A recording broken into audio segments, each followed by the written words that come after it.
Your first spring in Stardew Valley can be a little overwhelming with all there is to do. Do you focus on farming or take on the mines? What about making money? What about making friends? Well, today we're going to have a look at a bunch of different tips and tricks for how to make the most out of your first spring in Stardew Valley. Before we continue, we do need a little bit of a side note. There is no wrong way to play Stardew Valley, other than maybe befriending Pierre. So play however you want.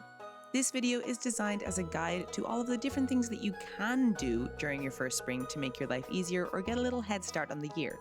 But it is by no means the only way to play the game, and you're not doing anything wrong if you don't min-max the heck out of your first season. Some festivals change every second year, but if you miss anything in your first spring, do not worry, it will come back around the next year. It's also worth mentioning that this video is definitely going to contain Stardew Valley 1.6 spoilers, so if you don't want to be spoiled, I would say you should probably click away. Regardless, whichever way you decide to progress your game, these tips and tricks for your first spring are sure to come in useful, so let's get into it. The first big decision you'll be making is which farm layout you should choose. There are 8 different farms available to choose from, and each one is more or less geared towards different skills or aspects of the game. Depending on the farm that you choose, you might have an easier time gathering forageables or fish for the community center, or you might struggle due to the lack of space for crops.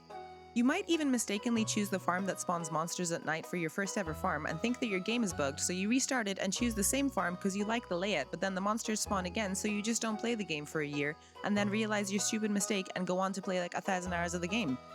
Maybe. I mean, I don't know anyone silly enough to do that. Lucky for you, I've already made a video where I do a deep dive into the pros and cons of each of the 8 farm layouts, including the 1.6 editions, which you can check out on my channel. I will leave the video somewhere here on the screen or in the description. It's somewhere, you can find it. One of your biggest concerns in the early game is going to be energy management. Early game Stardew can be brutal when it comes to how quickly your energy levels drain, and I think the game is trying to tell us that we're super out of shape when we get to the valley. A full day in Stardew Valley from 6 AM to 2 AM is just under 15 minutes long in real time if you stay up all day and don't do anything that pauses the game. Of course, this can be longer depending on pausing, looking in chests, talking to villagers, eating food, etc. It might not sound like a long time, but in early game Stardew, it's incredibly easy to use up all of your energy way before the end of the day. But no worries, there are a few things that you can do to make this easier on yourself. In Cindersap Forest, the area to the south of your farm, you can find spring onions. And unlike the rest of the forageables around the valley, these spring onions respawn in different quantities every single day during the spring, so you can stop here in the mornings for some snacks and keep your energy up during the day. Plus, from spring 15th to 18th, the bushes around the valley spawn salmon berries. It's only a few days, but you can get tons of these berries if you look for them, and they can be super useful for extra energy and healing in the mines.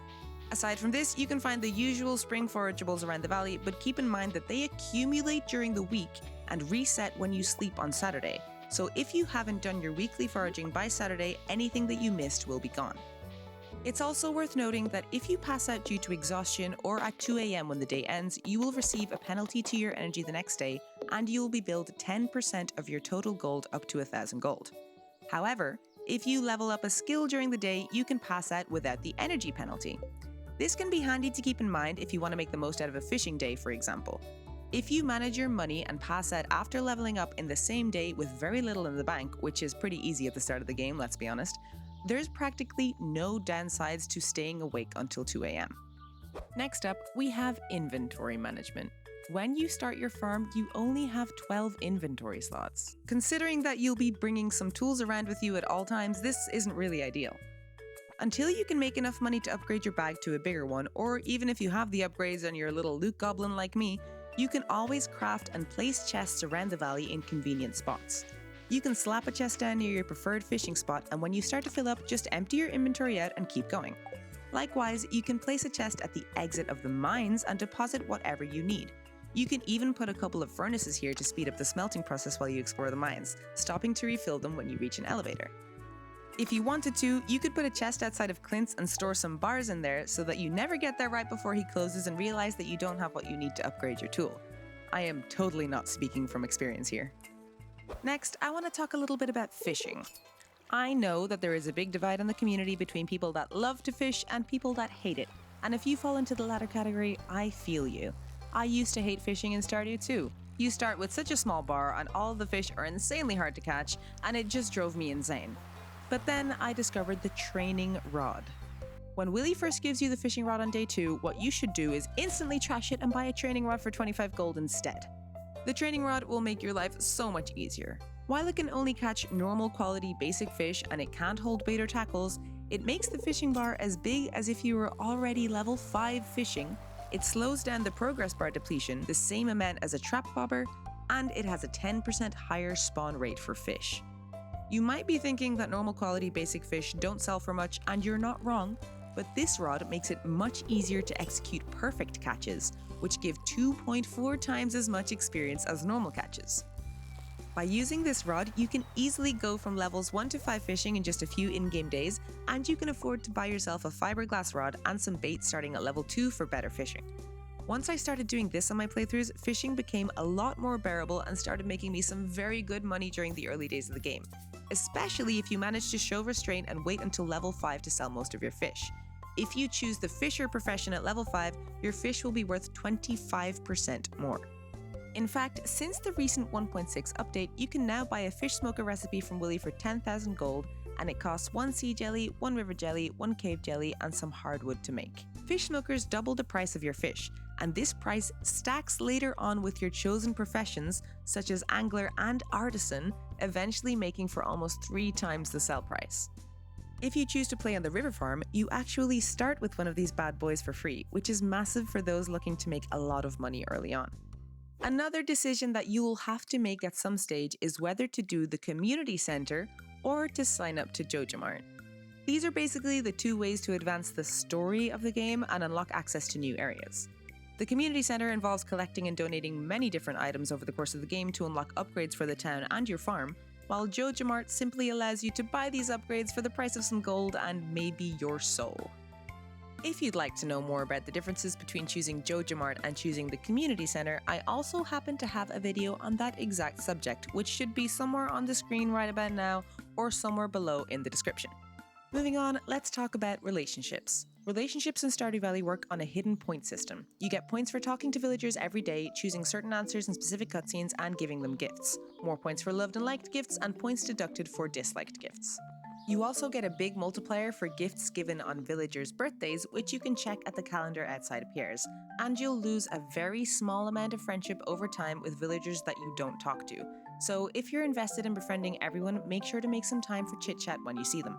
If you open up your menu and go to your relationship screen, you can see on each villager's card the liked and loved gifts that you've given them, and sometimes certain dialogues or events in the game will give you more information that will also appear here. It's also worth mentioning that every now and then, villagers from Pelican Town will post help wanted requests to the board outside Pierre's shop.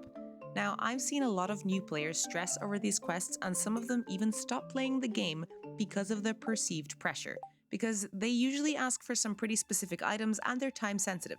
However, I'm here to tell you not to sweat it.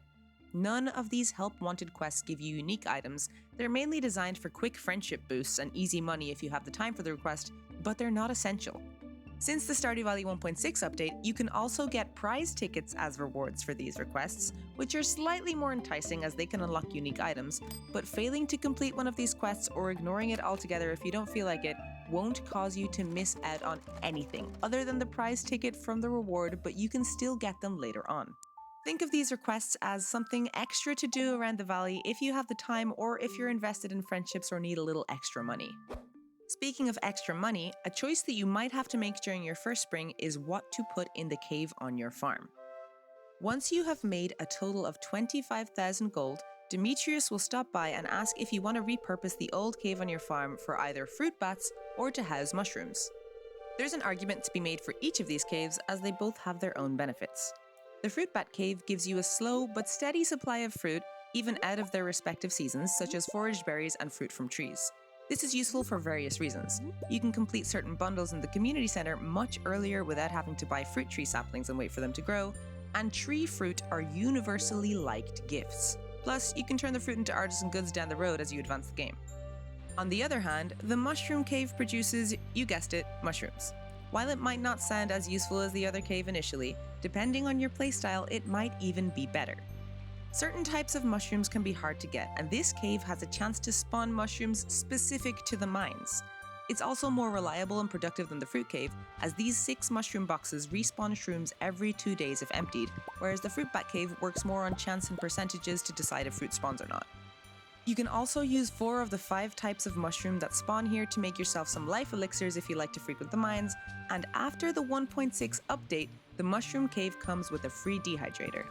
The dehydrator makes mushrooms, dried fruit, and raisins, taking 5 of each to produce just 1. And while it does use more resources than kegs and jars and produces much less profit, it only takes a day to finish processing and still turns a small profit as long as you use silver quality or less. And the recipe costs 10,000 to buy from Pierre, so getting one of these for free is a big bonus. At the end of the day, both the fruit bat and the mushroom cave can be super useful, it just depends on the kind of playthrough you're looking for. Fruit bats for easy, universally liked gifts and an easier time with certain community center bundles, and mushrooms for a steadier stream of extra money. Let's talk about tools. No, I didn't mean that one. You start the game with the most basic version of all of the tools that you need, and while they do the job, they're not that good and they use up a lot of energy for what they do. Each tool can be upgraded 4 times in this order: copper, steel, gold, and iridium, and each upgrade requires 5 copper, iron, gold, or iridium bars and a sum of money that increases with the upgrades. Once you're able to access the mines, you should focus on stocking up on copper ore so that you can smelt copper bars and be ready to upgrade your tools when the time is right. But when is the time right? Well, Clint takes 2 days to upgrade your tools, not counting festivals, so if you want to be as efficient as possible, you should time your upgrades properly. For example, the watering can is best upgraded after watering your crops and on a day when you know that it's going to rain the next day so that your plants are watered. Then you can get it back on the second day without missing a beat. Get it? I'm sorry, I apologize, that was terrible. Anyway, what I'm saying is plan out your upgrades accordingly and it will make your life much easier. It's also worth noting that the 1.6 update now allows you to access Clint's shop for opening geodes, buying resources, and selling items while he's still upgrading a tool, which is massive. Speaking of upgrading your tools, you are going to need to get your hands on a lot of ore to do this, and the mines is where you'll be going. There are a total of 120 floors in the mines with elevators that you unlock every 5 floors, and a lot of people rush the mines and try to get to the bottom as soon as possible. While reaching the bottom unlocks the key to the Skull Cavern and the ability to play Junimo Kart, 2 equally as stressful things, unless you unlock the bus stop first or are a Junimo Kart addict like me, you really don't need to rush it at all. In fact, taking the mine slowly during your first few days can often be the better play in the long run. Stocking up on ore to upgrade your tools and for other crafting recipes is ridiculously easy thanks to how the mines work. When you leave through the ladder, all of the floors reset, which means that you can keep combing over the same floors as many times as you want and get yourself some easy copper ore by just leaving the mines and going back in using the elevator. Just remember to bring along some food for energy and healing because mining can be an exhausting job and these little annoying bugs can be a real pain in the early game. Aside from ore, wood is something that you are going to need a lot of in Stardew Valley. Whether it's for crafting reasons, for quests, or for farm buildings, it's a resource that you are always going to need. The trees around the valley grow back if you remove them completely, so they're a decent supply of wood. And while cutting down every single tree on your farm within your first few days might seem tempting, hear me out. On your very first day, you should not be cutting down any more trees than is necessary to hit level 1 foraging, which is around 9 or 10 trees, because they don't start dropping seeds until you hit level 1 foraging. Once you've hit level 1, you should begin to get seeds when you chop down trees. You can use these seeds to regrow more trees for more wood in the future, and you can also keep a few of them and make yourself a small tapping area for oak, resin, and pine. And the earlier you start this process, the better, trust me. Keeping the cycle going is pretty essential to avoid deforestation in Stardew Valley, and it also keeps you pretty well stocked in wood. And you can also plant trees anywhere you want in the valley aside from in town, so you can always restock by planting outside of your farm and saving space.